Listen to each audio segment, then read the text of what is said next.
आज का विषय है 1873 का पाबना विद्रोह।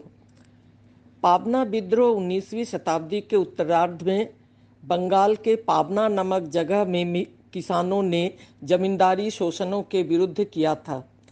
पाबना राजशाही राज की जमींदारी के अंदर था और यह वर्धमान राज के बाद सबसे बड़ी जमींदारी थी। उस जमींदारी के संस्थापक राजा कामदेव राय थे। पाबना विद्रोह जितना अधिक जमींदारों के खिलाफ था, उतना सूदखोरों और महाजनों के विरुद्ध नहीं था। मोपला विद्रोह और संथाल विद्रोह के समान यह भी किसान विद्रोह ही था।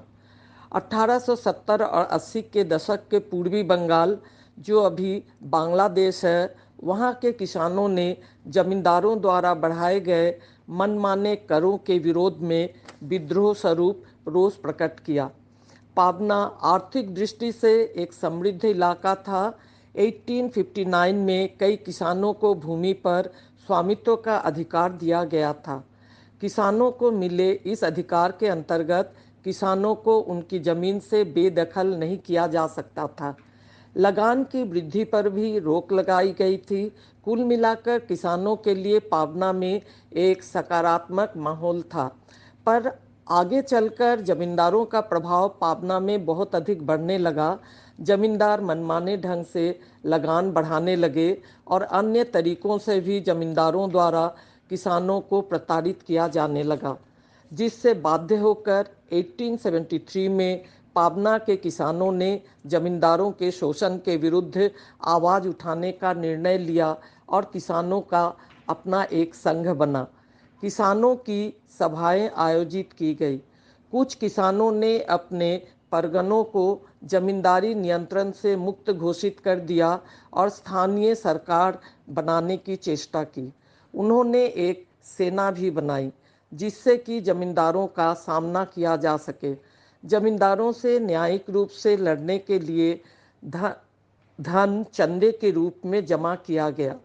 किसानों ने लगान देना कुछ समय के लिए बंद भी कर दिया। यह आंदोलन धीरे धीरे ढाका, मैमनसिंह, त्रिपुरा, राजशाही, फरीदपुर आदि जगहों में भी फैलने लगा। पाबना विद्रोह एक शांत प्रकृति का आंदोलन था। किसान शांतिपूर्ण तरीके से अपने हितों की सुरक्षा की मांग कर रहे थे। उनका आंदोलन सरकार के विरुद्ध भी नहीं था, इसलिए पाबना आंदोलन को अप्रत्यक्ष रूप से सरकार का समर्थन भी मिला हुआ था।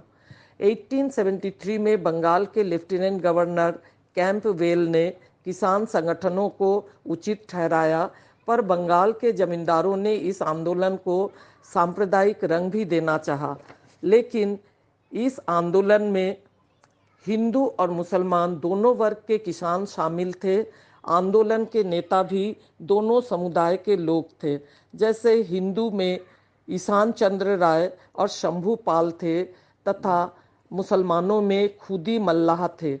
इस आंदोलन के परिणाम स्वरूप 1885 का बंगाल काश्तकारी कानून पारित हुआ, जिसमें किसानों को कुछ राहत पहुंचाने की व्यवस्था की गई।